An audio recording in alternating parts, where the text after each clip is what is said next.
믿을 수 없는 일이 일어났습니다. 지금 전 세계 데이터가 무너지고 있습니다.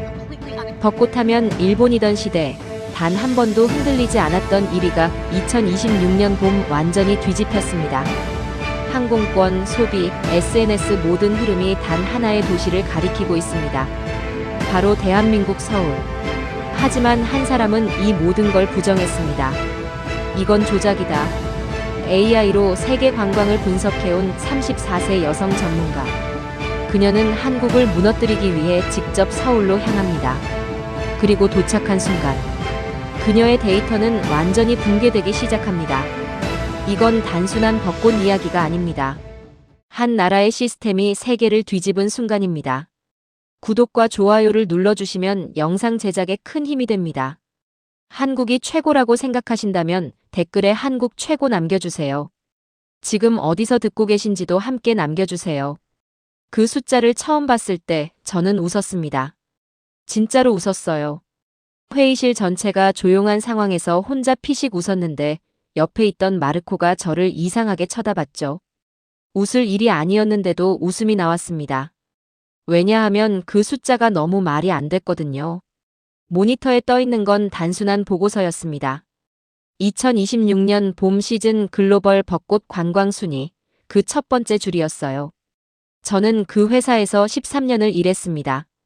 전 세계 관광 흐름을 실시간으로 분석하는 곳이었는데 항공 예약 데이터부터 카드 소비 패턴, 소셜 미디어 트래픽까지 모든 걸 통합해서 목적지 매력도를 수치화하는 일을 했죠. 그 일을 13년 동안 해왔습니다. 그런 제가 그 숫자 앞에서 웃었어요.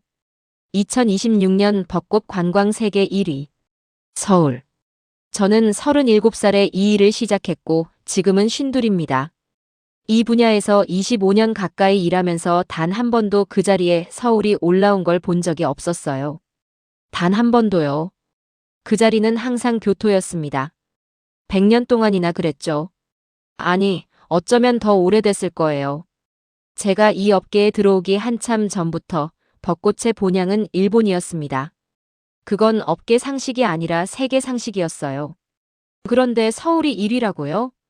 저는 즉시 보고서를 다시 열었습니다. 데이터 수집 기간을 확인했어요. 해 같은 기간이 맞았습니다. 샘플 규모도 확인했죠. 2천만 건이 넘는 예약 데이터, 5억 건 이상의 소셜미디어 게시물 분석, 전 세계 47개 공항 데이터가 합산된 수치였어요. 오류가 끼어들 여지가 없는 규모였습니다. 그래도 저는 믿지 않았어요. 팀원한테 전화를 걸었습니다. 데이터 검증팀 소속인 야스민한테요. 야스민, 방금 받은 봄 시즌 보고서 맞는 거예요? 그랬더니 야스민이 당황한 목소리로 대답했어요. 저도 3번 돌려봤는데 똑같이 나와요. 저는 수화기를 내려놓았습니다. 그리고 다시 모니터를 봤어요. 항공 예약 데이터를 따로 뽑아봤습니다. 2026년 3월부터 4월 한국행 직항 예약 증가율이 전년 대비 280%였어요. 카드 소비 데이터를 열어봤습니다. 서울 도심 벚꽃 명소 반경 3km 내 외국인 카드 결제 건수가 교토 아라시야마 일대의 2배를 넘었죠. 소셜 미디어 트래픽은 말할 것도 없었어요. 해시태그 단위로 분석해도, 영상 조회수 단위로 분석해도 실시간 위치, 태그 단위로 분석해도 모든 지표가 같은 방향을 가리키고 있었습니다. 서울. 저는 그때 처음으로 웃음이 멈췄습니다. 그리고 교토 데이터를 열었어요. 확인하고 싶지 않았는데도 열었습니다. 아라시야마, 마루야마 공원, 기온 시라카와. 제가 직접 가봤던 곳들이었어요. 10년 전에 가족여행으로 갔다가 그 압도적인 풍경 앞에서 이게 바로 1위의 이유구나 싶었던 기억이 아직도 선명한 곳들이었죠. 그 교토가 3위였습니다. 2위가 아닌 3위요. 심지어 2위도 아닌 3위. 그것도 전년도 수치에서 31% 하락한 결과였어요. 100년을 지켜온 자리가 단 2년 사이에 이렇게 무너진 겁니다. 저는 자리에서 일어났어요. 복도로 나와서 커피 한 잔을 뽑았습니다. 자판기 앞에 서서 천천히 마셨어요. 아무것도 생각하지 않으려고 했는데 머릿속에 숫자들이 계속 돌아갔습니다. 데이터는 틀리지 않아. 저는 혼자 생각했어요. 데이터 자체는 거짓말을 하지 않죠. 데이터를 만드는 사람이 거짓말을 하는 겁니다. 그 생각이 들었을 때 저는 벌써 결론을 내린 상태였어요. 회의실로 돌아왔습니다. 마이클이 기다리고 있었어요. 전략 총괄이었는데 그가 먼저 말했습니다. 어때, 봤어? 저는 앉으면서 대답했어요. 조작입니다. 마이클이 눈썹을 들어올렸죠. 근거는? 저는 모니터를 가리켰습니다. 이 규모의 데이터가 이렇게 정렬되려면 인위적인 개입 없이는 불가능합니다. 어느 단계에선가 누군가 이 수치를 손댔어요. 마이클은 잠시 저를 봤습니다. 그리고 천천히 말했어요. 그렇다면 내가 직접 가서 확인해. 저는 멈칫했습니다. 한국으로요? 제가 되물었어요. 그가 고개를 끄덕였습니다. 데이터가 맞는지 현장이 맞는지 직접 눈으로 봐. 저는 입을 다물었어요. 잠깐 생각했습니다. 한국이라는 단어가 머릿속에서 어떤 감각을 불러왔어요. 좋은 감각은 아니었죠. 하지만 저는 고개를 끄덕였습니다. 좋습니다. 제가 직접 가겠습니다.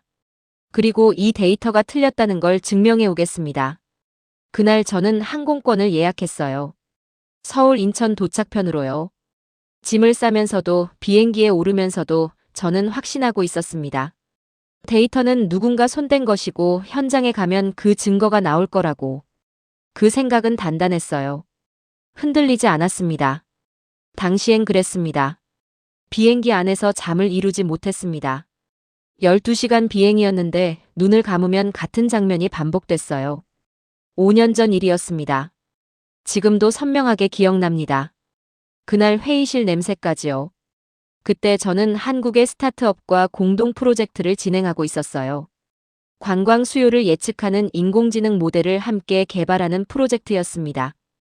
규모가 작은 팀이었지만 열정이 있었고 기술력도 나쁘지 않았어요. 저는 그 협업에 꽤 기대를 걸었습니다. 당시 우리 회사가 추진하던 아시아 시장 확장 전략에 딱 맞는 파트너였거든요. 프로젝트는 순조로웠습니다. 3개월 동안 공동 작업을 했고 모델 정확도가 꽤 높게 나왔어요. 저는 그 결과를 본사 이사회에 보고했고 이사회는 추가 투자를 승인했습니다. 저로선 커리어에서 가장 잘된 결과물 중 하나였죠. 그런데 한 달 뒤에 감사팀이 들어왔어요. 그쪽 팀이 모델 학습에 사용한 데이터 일부를 조작했다는 게 밝혀진 겁니다. 실제 관광 수요 수치를 20%에서 많게는 40%까지 부풀린 채 학습시킨 거였어요. 그러니까 모델이 좋게 나올 수밖에 없었죠. 애초에 좋게 나오도록 설계한 거니까요. 저는 그걸 몰랐습니다. 아니, 몰랐다기보다는 의심하지 않았어요. 파트너를 신뢰했습니다. 그게 문제였습니다. 감사 결과가 나온 날, 저는 이사회에 불려갔습니다. 당신이 검증 책임자였는데 이걸 왜 몰랐냐는 질문이 돌아왔어요. 저는 대답할 수가 없었습니다. 몰랐으니까요. 진짜로 몰랐어요. 하지만 몰랐다는 게 변명이 될 수는 없었습니다. 그해 제 인사평가는 최하점이었어요. 승진 심사에서도 탈락했습니다. 팀 내에서 제 발언권도 눈에 띄게 줄었어요. 5년 동안 쌓아온 신뢰가 한 번에 무너졌습니다. 그 이후로 저는 바뀌었어요. 파트너보다 데이터를 믿기로 했습니다. 사람 말보다 숫자를 믿기로 했죠. 협업보다 독립 검증을 원칙으로 삼았어요. 그리고 한국이라는 나라에 대해서 저는 조용하지만 확실한 선을 그었습니다. 믿지 않겠다고요. 그게 편견이라는 걸 저도 알았어요. 하지만 데이터 전문가에게 검증되지 않은 신뢰는 사치입니다. 저는 그 사치를 한 번 부렸다가 대가를 치렀어요. 다시 같은 실수를 할 생각이 없었습니다. 비행기가 고도를 낮추기 시작했습니다. 창 너머로 불빛이 보이기 시작했어요. 서울이었습니다. 저는 그 불빛을 내려다보면서 생각했어요. 이번엔 내가 먼저 증명한다.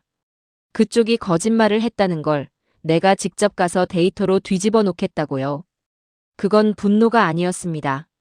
적어도 저는 그렇게 생각했어요. 그냥 일이었습니다. 검증해야 할 데이터가 있고 그 검증을 제가 맡은 거죠. 감정은 없었습니다. 철저하게 중립적인 전문가로서 현장에 가는 거라고 저는 속으로 되뇌었어요. 그게 사실이 아니라는 걸 저는 알면서도 모른 척했습니다. 입국장을 빠져나왔습니다. 새벽 2시였어요. 공항은 조용했습니다. 저는 가방을 끌면서 출구를 향해 걸었어요. 아직 아무것도 보이지 않았습니다. 아무것도 느껴지지 않았어요. 하지만 저는 이미 마음을 정해둔 상태였습니다. 이번엔 내가 한국을 증명한다. 틀렸다는 걸. 인천공항에서 서울 도심까지 이동하는 길이었습니다. 새벽에 도착했으니 잠시 눈을 붙이고 이른 아침부터 현장 데이터 수집을 시작할 계획이었어요. 차 안에서 태블릿을 열었습니다. 저는 이동 중에도 일하는 편이거든요. 위성 데이터 기반으로 서울 도심 벚꽃 분포 현황을 실시간으로 받아볼 수 있는 분석 툴을 켰습니다. 그리고 첫 번째 이상 신호를 받았어요. 수치가 비정상이었습니다. 밀도 지수가 제가 예상한 범위를 한참 벗어났어요. 저는 처음엔 캘리브레이션 오류라고 생각했습니다. 장비 세팅이 맞지 않는다고요. 수치를 다시 입력했어요. 같은 결과가 나왔습니다. 측정 범위를 좁혀봤어요. 역시 같았죠. 그때 창 밖을 봤습니다. 고속도로 양쪽으로 벚꽃이 이어지고 있었어요. 끊기지 않고요. 저는 처음엔 그냥 봤습니다. 예쁘네, 그 정도였어요. 관광지 근처를 지나는 건가 싶었죠. 그런데 차가 계속 달려도 끝나지 않았습니다. 5분이 지나도 10분이 지나도 벚꽃은 계속 이어졌어요. 제가 아는 벚꽃 관광지라는 건 보통 핵심 구역이 있습니다. 그 구역 안에 집중적으로 나무를 심고 방문객이 그 구역으로 모이는 구조죠. 교토가 그런 방식이에요. 아라시야마가 있고 기온이 있고 각각의 명소가 있습니다. 관광객은 그 명소를 따라 이동하죠. 그런데 이건 달랐습니다. 고속도로에 벚꽃이 있었어요. 관광지도 아니고 명소도 아닌 그냥 도로 옆에요. 저는 위성 데이터를 다시 확인했습니다. 넓게 퍼져 있었어요. 특정 지점에 집중된 게 아니라 도시 전체에 걸쳐 분산돼 있었습니다. 공원, 도로변, 하천변, 주택가 골목까지. 제가 가져온 분석 모델은 관광지 밀집형 구조를 기준으로 설계돼 있었는데 이 도시는 그 전제 자체가 다른 거였어요. 저는 태블릿을 닫았습니다. 그리고 잠시 그냥 창 밖을 봤어요. 아직 이른 아침이었는데 봄빛이 고속도로를 따라 길게 늘어서 있었습니다. 인위적인 느낌이 아니었어요. 그런데 자연 그대로의 느낌도 아니었습니다. 뭔가 계획된 것 같은데 그 계획이 너무 자연스럽게 녹아 있어서 계획인지 모르게 보이는 그런 구조였어요. 저는 처음으로 조금 당황했습니다. 데이터 모델이 이 도시를 읽지 못하는 이유가 있는 것 같다는 생각이 들었거든요. 데이터가 틀린 게 아니라 제 모델이 이 구조를 전제하지 않았던 거였어요. 하지만 저는 그 생각을 바로 눌렀습니다. 일단 현장부터 보자. 그리고 나서 판단하자. 호텔에 짐을 풀고 3시간을 잤습니다. 그리고 아침 7시에 나왔어요. 조사 첫날이었습니다. 저는 분석 장비와 태블릿을 챙겼어요. GPS 기반 데이터 수집 앱을 열었습니다. 현장 수치와 위성 수치를 비교 검증하는 게 오늘의 목표였어요. 그런데 호텔 문을 나서자마자 멈췄습니다. 골목 끝에 벚꽃이 보였어요. 관광지가 아니었습니다. 그냥 골목이었어요. 아파트 사이에 있는 좁은 길인데 그 길 위로 벚꽃이 가득했습니다. 출근하는 사람들이 그 아래를 걸어가고 있었어요. 아무도 사진을 찍지 않았습니다. 특별히 감탄하지도 않았어요. 그냥 걸었죠. 그 장면이 이상하게 머릿속에 걸렸습니다. 이건 설계된 도시다. 저는 속으로 중얼거렸어요. 아직 확신은 아니었습니다. 하지만 뭔가가 다르다는 감각은 분명했어요. 이틀째 되는 날이었습니다. 오전부터 서울 도심 곳곳을 돌아다녔어요. 데이터 수집이 목적이었습니다. 각 지점의 방문객 밀도, 체류 시간, 소비 패턴을 직접 기록하는 작업이었죠. 태블릿 하나, 소형 스캐너 하나, 그리고 메모 수첩 하나를 들고 다녔어요. 처음 간 곳은 한 지하철역이었습니다. 지하에서 에스컬레이터를 타고 올라오는데 지상으로 나오는 순간 하늘 대신 벚꽃이 보였어요. 출구 바로 위에 가지가 펼쳐져 있었는데 그 밀도가 상당했습니다. 저는 잠깐 멈췄어요. 뒤에서 올라오는 사람들이 저를 살짝 비켜가면서 지나갔습니다. 그 사람들 중 아무도 하늘을 올려다보지 않았어요. 그냥 지나갔습니다. 매일 보는 풍경이니까요. 저는 그게 충격이었습니다. 교토에서는 달랐어요. 관광객들이 명소 앞에서 멈추고 사진을 찍고 감탄했습니다. 꽃은 이벤트였어요. 특별한 계절에 특별한 장소로 찾아가서 경험하는 것이었죠. 그런데 여기서는 꽃이 일상이었습니다. 지하철역 출구에 아파트 단지 사이에 초등학교 담장 따라 버스 정류장 옆에 사람들은 그 안에서 그냥 살고 있었어요. 아이들이 등교하는 길을 따라 걸었습니다. 작은 아이들이 가방을 메고 걸어가는데 그 머리 위로 벚꽃잎이 떨어지고 있었어요. 아이들은 잡으려고 손을 뻗었다가 포기하고 또 뛰어가고를 반복했습니다. 노인 두 분이 벤치에 앉아 있었어요. 무언가를 이야기하면서요. 꽃을 보는 게 아니라 그냥 앉아 있는 거였는데 그 주변에 꽃이 있었습니다. 저는 처음으로 태블릿 화면 대신 눈으로 보기 시작했어요. 의식한 건 아니었습니다. 어느 순간 그렇게 되어 있었어요. 기록해야 한다는 생각이 잠시 뒤로 물러났습니다. 그냥 걸으면서 봤어요. 골목으로 들어갔습니다. 오래된 주택들이 늘어선 곳이었어요. 담장 너머로 나뭇가지가 뻗어 있었습니다. 누군가의 마당에 있는 나무인데 그 가지가 골목 위로 넘어와서 길 위에 꽃을 들이우고 있었어요. 관리된 가로수가 아니라 그냥 오래된 나무였습니다. 그 집에 누가 심었는지 언제 심었는지 저는 모릅니다. 하지만 그 나무는 거기 있었고 그 밑으로 골목이 흘렀어요. 저는 멈춰서 메모 수첩을 열었습니다. 쓰려다가 멈췄어요. 뭘 써야 할지 몰랐습니다. 수치가 아니었거든요. 이건 수치로 잡히는 게 아니었어요. 방문객 밀도도 아니고 체류 시간도 아니고 소비 패턴도 아니었습니다. 그냥 풍경이었어요. 사람들이 살고 있는 방식이었죠. 이건 이벤트가 아니다. 저는 수첩을 닫으면서 생각했습니다. 생활구조다. 누군가 이 도시를 이렇게 만들기로 결정한 거고 오랜 시간 동안 그 방향으로 쌓아온 거다. 그 생각이 들었을 때 저는 조금 불안해졌습니다. 왜냐하면 그게 맞다면 제 분석 프레임이 처음부터 틀렸다는 뜻이거든요. 저는 이 데이터가 조작됐다는 걸 증명하러 왔는데 조작이 아니라 구조의 문제라면 이야기가 완전히 달라집니다. 저는 그 생각을 또 눌렀어요. 아직 모른다. 섣부른 판단은 금물이다. 하지만 그날 저녁 호텔로 돌아오는 길에 저는 또 멈췄습니다. 하천변이었는데 가로등이 켜지기 시작했어요. 그 빛을 받은 벚꽃이 분홍빛으로 변했습니다. 산책하는 사람들, 자전거 타는 사람들, 강아지를 데리고 나온 사람들이 그 아래를 지나가고 있었어요. 이건 관광 모델이 아니라 문화다. 저는 혼자 중얼거렸습니다. 그리고 그 말이 입 밖으로 나왔다는 게 좀 무서웠어요. 사흘째 되는 날 여의도에 갔습니다. 수만 명이 모인다는 건 이미 데이터로 알고 있었어요. 그래서 인파 자체엔 놀라지 않았습니다. 놀란 건 다른 거였어요. 사람이 그 많은데 질서가 있었습니다. 소리가 없다는 게 아니에요. 시끄럽긴 했습니다. 사람들이 많으면 당연히 시끄럽죠.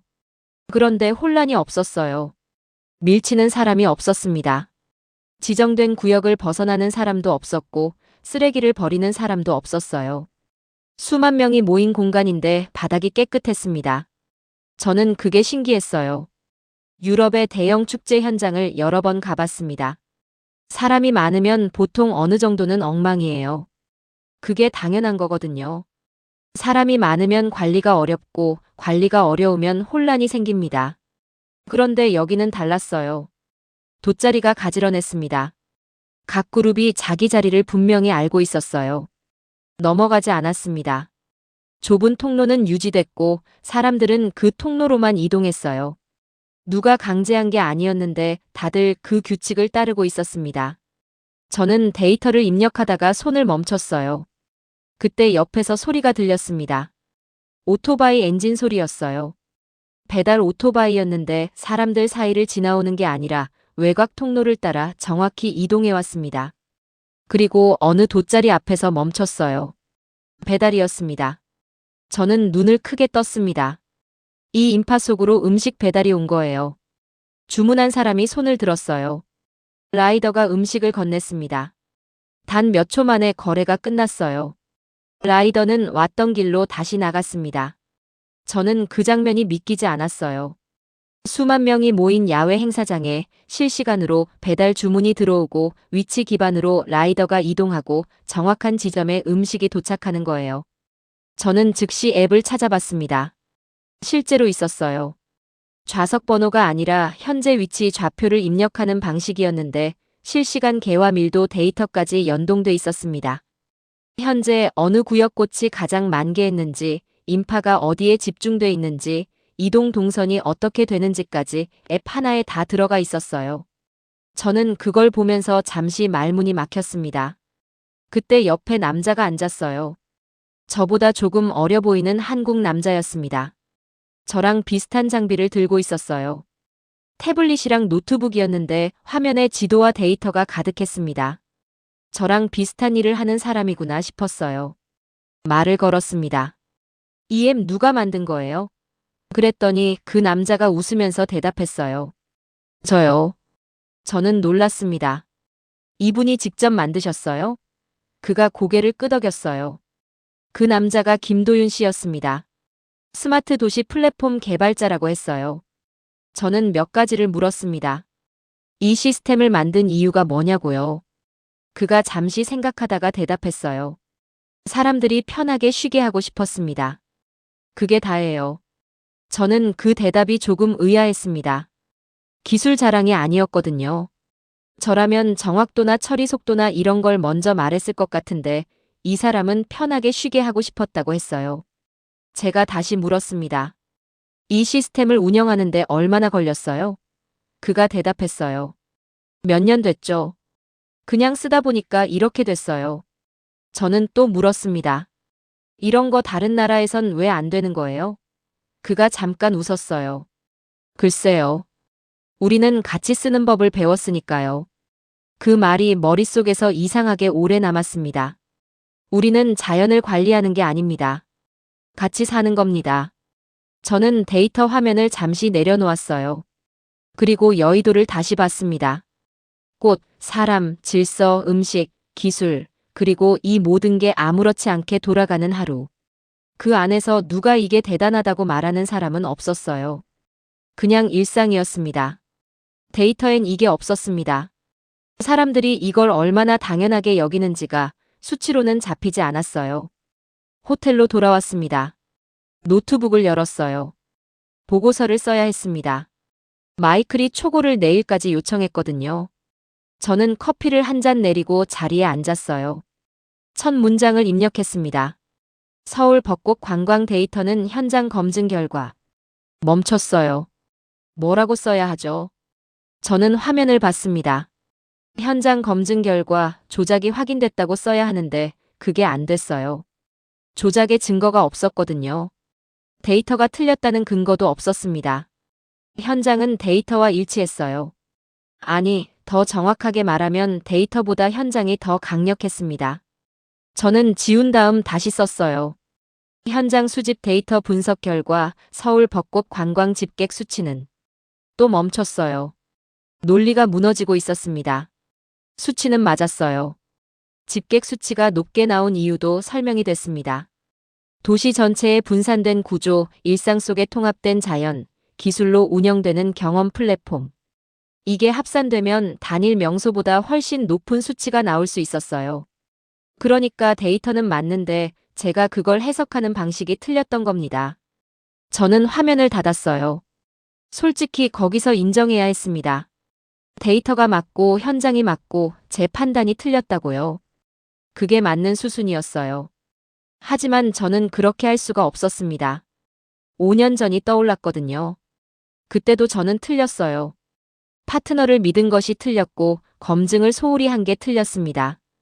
그리고 그 실수 때문에 엄청난 대가를 치렀어요.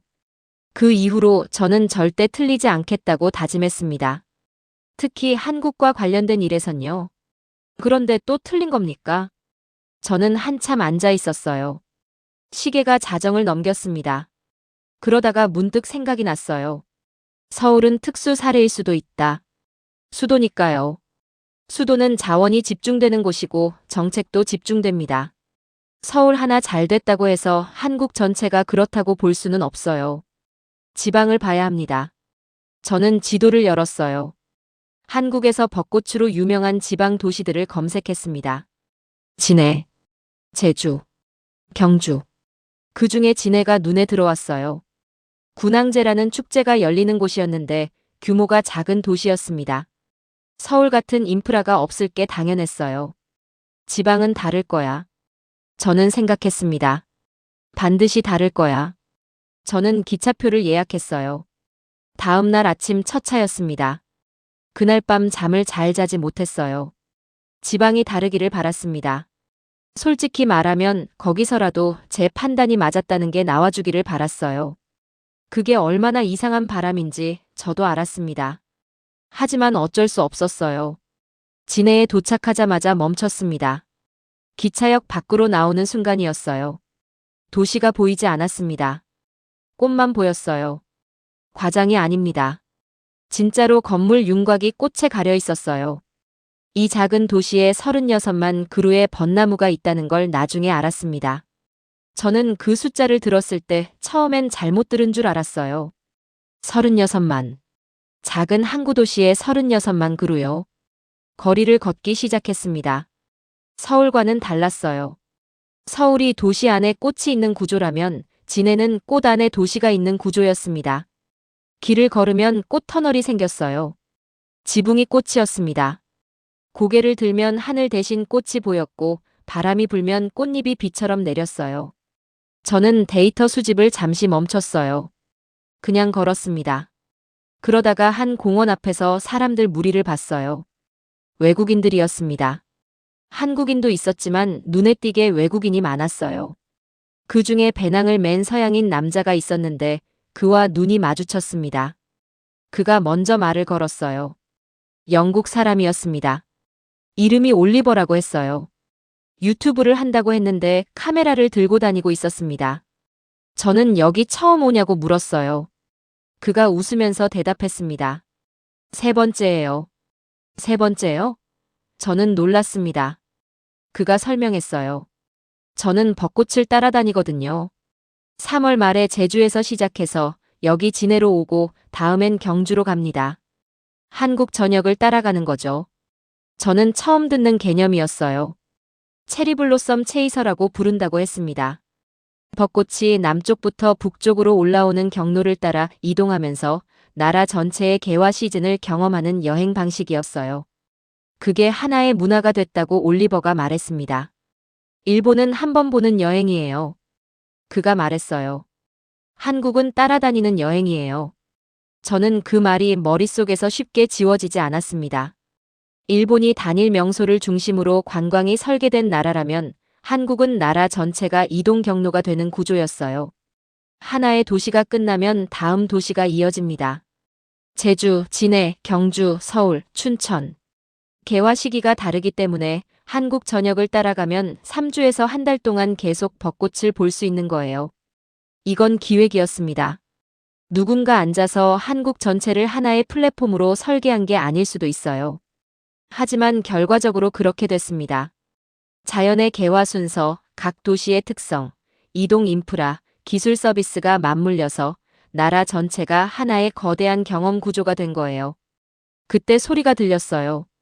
멀리서 행진 소리였습니다. 저는 소리가 나는 쪽으로 걸어갔어요. 항구였습니다. 해군 기지가 있는 항구였어요. 그 앞에 군인들이 행진하고 있었는데 태극기와 성조기가 나란히 있었습니다. 한미 해군 공동 행사였어요. 군복을 입은 두 나라 군인들이 벚꽃 아래를 함께 걸어갔습니다. 저는 그 장면 앞에서 한참 서 있었어요. 기술이 있었습니다. 자연이 있었어요. 역사가 있었습니다. 동맹이 있었어요. 그리고 그 모든 것이 이 작은 도시 안에 한꺼번에 있었습니다. 분리된 게 아니었어요. 그냥 같이 있었습니다. 아무렇지 않게요. 이건 나라다. 저는 그 생각이 들었을 때 더 이상 누르지 않았습니다. 누를 수가 없었어요. 관광지가 아닙니다. 데이터 수치가 아닙니다. 하나의 나라가 작동하는 방식이었어요. 그 방식이 이렇게 돌아가고 있는 겁니다. 저는 카메라도 태블릿도 꺼냈어요. 그냥 서 있었습니다. 벚꽃 아래서 두 나라 군인들이 걷는 걸 바라보면서요. 서울로 돌아왔습니다. 호텔방에 앉았어요. 노트북을 열었습니다. 마이클이 최종 보고서를 요청한 날이었어요. 오늘까지 결론을 내야 했습니다. 저는 기존에 썼던 파일을 열었어요. 읽었습니다. 처음부터 끝까지요. 그 안에 제가 쓴 문장들이 있었어요. 데이터 이상 징후, 조작 가능성, 검증 필요성. 일주일 전에 제가 확신했던 것들이었습니다. 저는 전체 선택을 하고 삭제를 눌렀어요. 화면이 비었습니다. 흰 화면이었어요. 저는 잠시 그걸 봤습니다. 그리고 다시 쓰기 시작했어요. 첫 문장을 입력했어요. 한국은 관광지가 아닙니다. 멈추지 않았습니다. 계속 썼어요. 한국은 하나의 통합 시스템입니다. 자연, 기술, 시민의식, 역사, 동맹이 분리되지 않고 연결된 구조입니다. 도시 전체가 설계돼 있고 나라 전체가 경험 경로가 되며 그 안에서 사람들은 그것을 일상으로 삽니다. 외부에서 보러 오는 것이 아니라 안에서 살면서 만들어진 구조입니다. 이것을 단순한 관광 인프라라고 분류하는 건 틀렸습니다. 저는 한 줄씩 썼습니다. 서울의 분산 녹지 구조는 설계된 것입니다. 우연이 아닙니다. 진해의 36만 그루는 수십 년 동안 심어온 것입니다. 즉흥이 아닙니다. 여의도의 질서는 강제된 것이 아닙니다. 그냥 그렇게 된 겁니다. 배달 앱이 축제 현장에서 작동하는 건 기술 자랑이 아닙니다. 사람들이 편하게 살기 위해 만든 겁니다. 이 나라는 이것들을 자랑하지 않습니다. 그냥 씁니다. 저는 5년 전 사건을 떠올렸어요. 한국 스타트업이 데이터를 조작했다는 그 사건이요. 그때 저는 그 사건을 한국 전체에 대한 불신으로 연결했습니다. 한 팀의 잘못을 나라 전체의 특성으로 읽었어요. 그리고 그 판단을 5년 동안 유지했습니다. 그게 틀렸습니다. 데이터는 거짓말을 하지 않는다고 저는 늘 말했어요. 사람만 거짓말을 한다고요.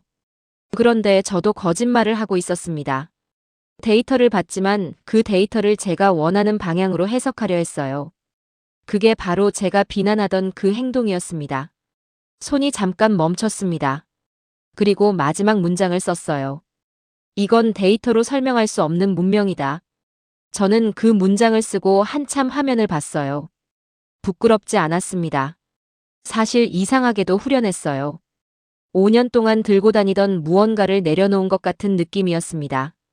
가벼운 건 아니었어요. 무거웠습니다. 하지만 내려놓았더니 어깨가 조금 가벼워진 느낌이었죠. 저는 보고서를 저장하고 메일을 열었습니다. 마이클에게 보냈어요.